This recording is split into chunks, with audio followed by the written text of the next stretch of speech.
Hello friends, कैसे हो आप सब लोग।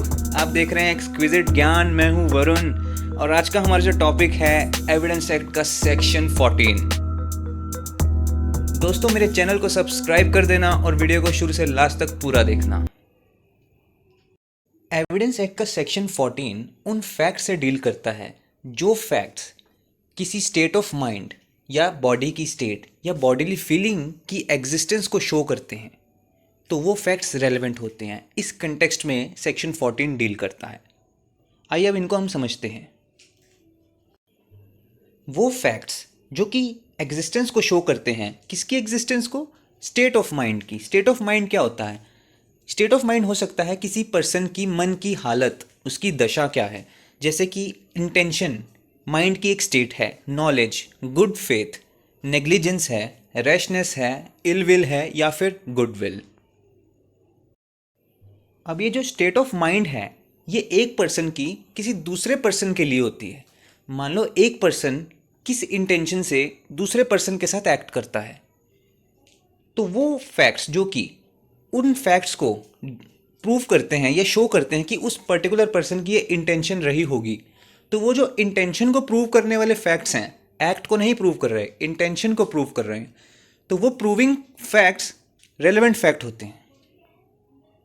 एक एग्जाम्पल से हम इसको अच्छी तरह से समझ सकते हैं। इलस्ट्रेशन ए जो है वो बहुत अच्छा एग्जाम्पल है नॉलेज का। इसमें क्या है कि एक पर्सन है जो एक्यूज्ड है स्टोलन गुड्स को पोजेस्ट करने का, रिसीव करने का, और ये जानते हुए कि वो जो चीज़ें हैं वो चोरी की हैं, ठीक है, उस पर चार्ज लगता है। तो इस बात को प्रूव किया जाता है कि पर्टिकुलर स्टोलन आर्टिकल के पोजेशन में वो पर्सन था, यानी उसके पास एक चोरी की वस्तु थी।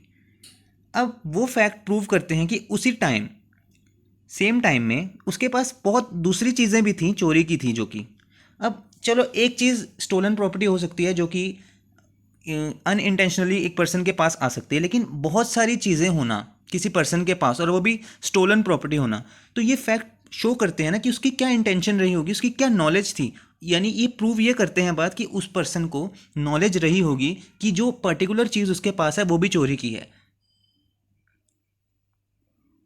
स्टेट ऑफ माइंड के कंटेक्स्ट में तो हमने बात कर ही ली है और हमने इसका एक एग्जाम्पल भी देख लिया है। अब हमें ये बात जानना बहुत ज़रूरी है कि ये जो माइंड की स्टेट्स हैं ये प्रूव कैसे की जाती हैं, क्योंकि ये कोई पर्सन देख नहीं सकता किसी पर्सन की क्या इंटेंशन है, क्या नॉलेज है। ये एक्यूज्ड के माइंड की स्टेट है, ये उसके माइंड में ही प्रेजेंट है। तो इसको प्रूव कैसे किया जा सकता है? देखो, इसको प्रूव करने के दो तरीके हो सकते हैं। पहला तो एक्यूज्ड खुद ये कन्फेस कर सकता है या बता सकता है कि क्राइम के दौरान उसकी पर्टिकुलर इंटेंशन थी। वो खुद कह सकता है कि उसके पास, उसको नॉलेज थी इस चीज़ की, उसकी इंटेंशन थी। दूसरा तरीका क्या है कि एक्यूज्ड अगर खुद नहीं कहता तो उसके कंडक्ट से, ये जो उसने एक्ट करा है, हम उससे पता लगा सकते हैं कि उसकी इंटेंशन क्या रही होगी। अब जो एक्ट जो एक्यूज्ड कमिट कर रहा है वो तो विटनेसेस देख सकते हैं ना, तो उसका डायरेक्ट एविडेंस दिया जा सकता है। अब जब उसका डायरेक्ट एविडेंस दिया जाएगा कि एक्यूज जो एक्ट कर रहा है, तो उससे उसकी इंटेंशन को इन्फर किया जा सकता है, पता लगाया जा सकता है कि उसकी पर्टिकुलर इंटेंशन या नॉलेज क्या रही होगी।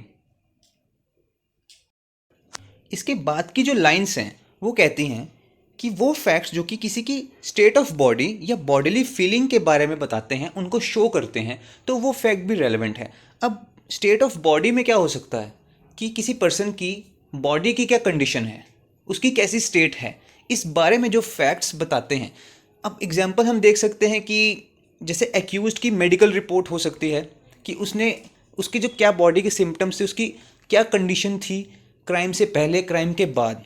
तो ये फैक्ट्स जो शो करते हैं ना कि एक्यूज्ड की क्या कंडीशन रही होगी, क्या बॉडी की हेल्थ थी, क्या हेल्थ कंडीशन थी उसकी, तो वो फैक्ट्स भी रेलेवेंट है। और इसके बाद एक लाइन जो और है वो कहती है कि जब ये स्टेट ऑफ माइंड वाली चीज़ है, बॉडीली फीलिंग वाली चीज़ है, या जो बॉडी की स्टेट है, ये जो फैक्ट्स हैं, जब ये खुद इशू में हों या खुद रेलेवेंट फैक्ट हों, तभी इन चीज़ों का एविडेंस दिया जा सकता है। यानी ये जो फैक्ट्स हैं इंटेंशन वाले या नॉलेज वाले, अगर ये इशू में हैं, सिंपल सी बात ये है कि जब ट्रायल के दौरान ये इशू में होता है कि क्या इंटेंशन रही होगी, क्या पर्टिकुलर नॉलेज है उस पर्सन की, तो ये दूसरे वाले जो फैक्ट्स के एविडेंसेस हैं कि इसकी इंटेंशन ये रही होगी या इसकी नॉलेज वो रही होगी, तो तब उनका एविडेंस दिया जा सकता है। अब इस सेक्शन की दो एक्सप्लेनेशंस हैं। एक्सप्लेनेशन 1 कहती है कि अगर ऐसे जो फैक्ट्स हैं जिन्होंने स्टेट ऑफ माइंड वगैरह की चीज़ों को प्रूव करना है तो वो एक पर्टिकुलर इंस्टेंस में प्रूव किया जाए, जनरल कंटेक्स्ट में नहीं। कहने का मतलब ये है कि हम ये नहीं कह सकते कि एक पर्सन है वो आम तौर पर एक बेईमान इंसान है, ये डिसऑनेस्ट है। अगर हमें प्रूव करना है उसकी इंटेंशन को तो हमें सिमिलर इंस्टेंसेस देने होंगे कुछ उसके पर्टिकुलर इवेंट्स के बारे में। जैसे कि एक पर्सन है, उसके पास स्टोलन गुड्स हैं, हम ये नहीं कह सकते कि वो जनरली डिसऑनेस्ट है, उसके पास स्टोलन गुड्स रही होंगी, बल्कि हमें ये प्रूव करना होगा कि उसके पास और भी स्टोलन प्रॉपर्टीज़ हैं और भी स्टोलन गुड्स हैं। एक्सप्लेनेशन सेकंड ये कहती है कि किसी एक्यूज के ट्रायल के दौरान जब उसकी प्रीवियस कमीशन रेलेवेंट है इस सेक्शन के अकॉर्डिंग, तो उसके प्रीवियस कन्विक्शंस भी रेलेवेंट होंगी इस सेक्शन के अकॉर्डिंग, वो एक रेलेवेंट फैक्ट्स हैं। दोस्तों मुझे कमेंट करके बताना वीडियो कैसी लगी। वीडियो अच्छी लगी तो लाइक कर देना, मेरे चैनल को सब्सक्राइब कर देना। Bye bye, take care.